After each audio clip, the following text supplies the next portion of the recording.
Okay, this is 250, week 5, part 6. Um, the next two philosophers we're going to look at are French. They're both French, and they're both from the 1960s.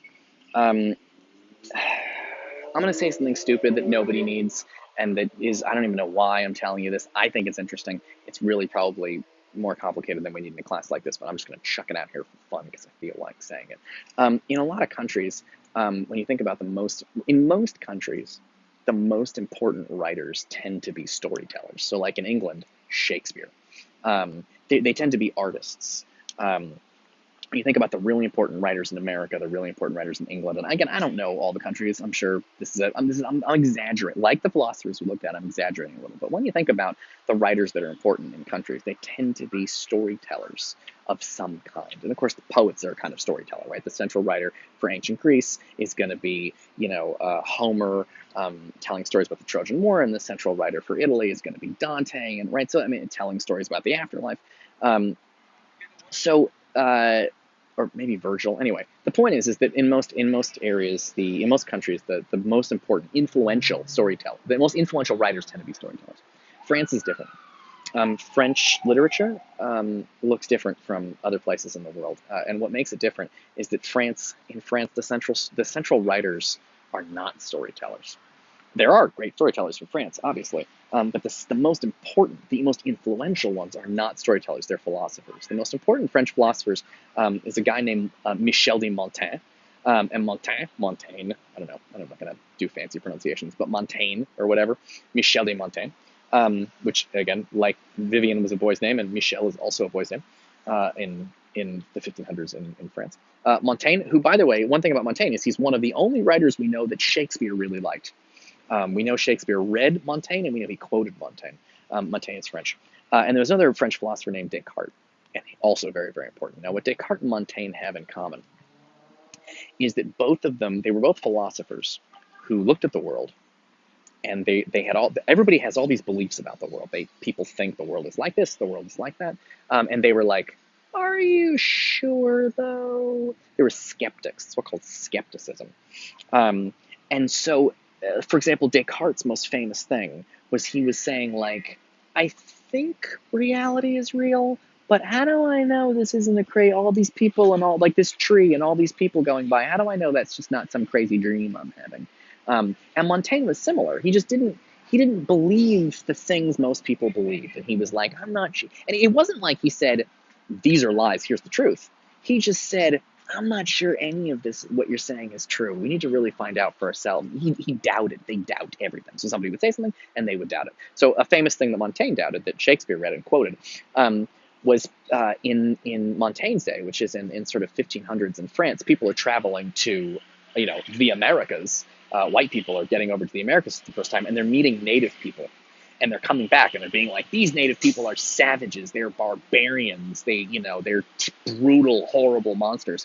And Montaigne was like, why? And they were like, oh, these native people in the Americas, the sort of Native Americans, they kill their enemies and they eat their hearts. Aren't they disgusting, terrible barbarians who need Christianity? And Montaigne was like, I I kind of think we're worse than that. And he's like, we have all these public executions. We're chopping people's heads off in public. Like, why do you think you're better than them? We're horrible to each other. Like, and you think they're really bad to each other? We're bad to each other. What makes you think you're so much better than they are? So this is the point. Montaigne and Descartes, they didn't automatically believe what everybody else believed. They doubted. They were skeptics. They were like, I'm not sure that's true. I tell you this as an introduction to the next two philosophers, which is Derrida and Baudrillard, because what makes Derrida and Baudrillard interesting, and what makes them fucking difficult to read, is they tend to disbelieve everything. They don't really believe. They're like, well, is it true? Are we sure? Makes them very, very difficult to read. I probably shouldn't be teaching them to you. They may I'm sure there are other professors at this school that would tell me these are too difficult for you.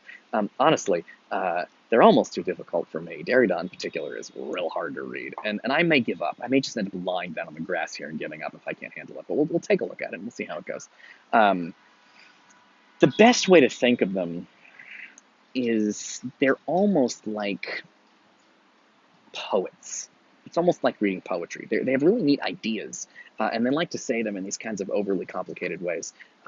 It's not, you're going to read this and you're going to be like, I don't understand this at all. It's not just supposed to be information that goes into your brain. I think a bird is trying to attack me. Okay.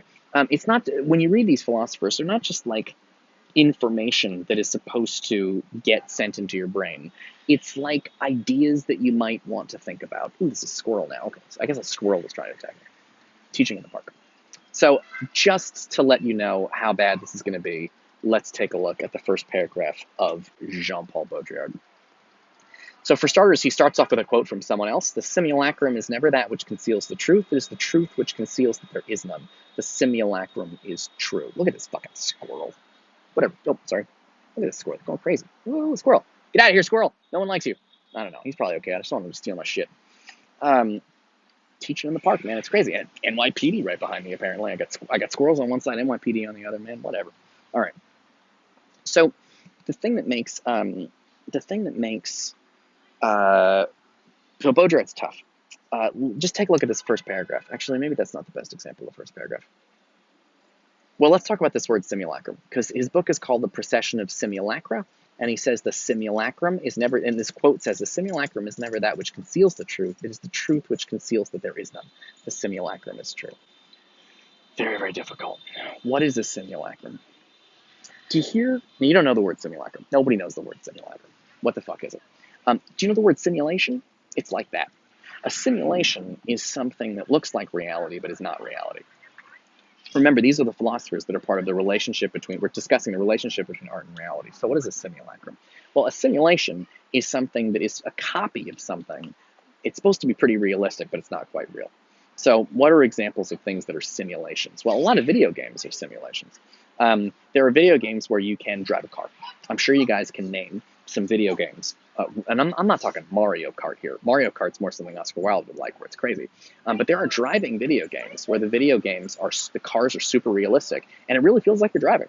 And one of my students is really into it, and you can, I don't know what you guys know. Tell me what fucking game it is. I don't know. But my student, it's like these super realistic cars. You can like look at the engine and see how the whole thing's put together. And then I play my video games with just like a little buttons on a controller. He bought like a fucking steering wheel, right? So he's like driving the thing.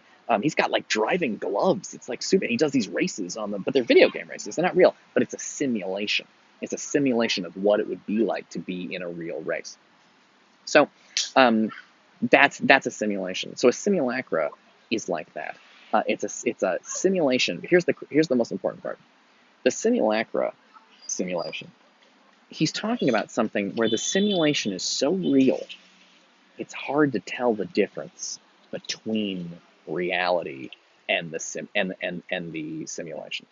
And that is the important thing here. That's what Baudrillard is interested in. And this is really his main point. Is if art is a copy of reality, what happens when art is such a good copy of reality that I can no longer tell the difference between art and reality? Okay, so, and he opens up with a story. The first, I kind of want to, I'm not going to skip the first, well, let's look at the first paragraph and we'll just see. I may just kind of zip through it. Because he's talking about somebody else's story. If we were able to make the finest allegory of simulation, the Borges tale, where the cartographers of the empire draw a map so detailed it ends up exactly covering the territory, but where, with the decline of the empire, this map becomes frayed and finally ruined, a few shreds discernible in the desert, the metaphysical beauty of this ruined abstraction bearing witness to an imperial pride. Oh God, this is so hard to read. The point is, there's a story by Borges. You know what a map is, right? A map's supposed to be a copy of reality, right? But it's like simplified, right? The real streets are complicated, they got people on them, but a map is just like, here's a line, that's a street, here's a line, that's a street. What if you could make a map so detailed and so large that you couldn't tell the difference between the map and the real world? That's what Baudrillard is interested in. We'll pick it up in the next video.